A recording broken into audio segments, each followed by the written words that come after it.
Hello বন্ধুরা, আসসালামু আলাইকুম। কেমন আছো তোমরা? আজকে আমি সকাল সকাল চলে এসেছি আমাদের মার্কেটে, মেন মার্কেটে। আর প্রচণ্ড সকালে কুয়াশায় ভরা সকাল। তো তোমাদের একটু দেখাবো কাঁচা সবজি কীভাবে কেনা বেচা হয়। দেখতে পাচ্ছ চতুর্দিকটা একদম মানে কুয়াশায় ভর্তি। আর তোমার চলো দেখা যাক, তোমাদের একটু একটু হালকা করে যাই দেখাই। এখানে কেনা বেচা হয়, বিম কড়াই লোড হয়ে রাখা আছে, দেখতে পাচ্ছ তোমরা সব এইভাবে। তো বন্ধুরা, তোমাদের একটু মেন মার্কেট থেকে ঘুরিয়ে আনি। তো সকালবেলা আমার নাকটা খুবই জাম হয়ে যাচ্ছে, একটু এত কষ্ট হচ্ছে ঠান্ডার জন্য। তবু তোমাদের জন্য ভিডিও করতে চলে এলাম। দেখতে পাচ্ছ এই মুহূর্তে এত রকমের সবজি, যেমন ধনেপাতা, তারপরে ওলকপি, তারপর এখানে হচ্ছে তোমার সব রকমের শীতের সবজি। যেমন ওলকপি, এটা হচ্ছে সিম। কাকা এখন গাড়ির মধ্যে লোড করছে, দেখতে পাচ্ছ। আর এখানে সমস্ত রকমের কাঁচা মালের কেনা বেচা হয়।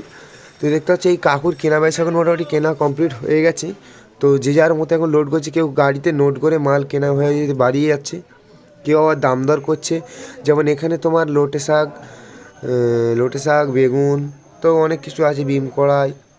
এই যেমন কাকার এখন মাল কেনা হয়ে গেছে, বস্তা প্যাকিং হচ্ছে।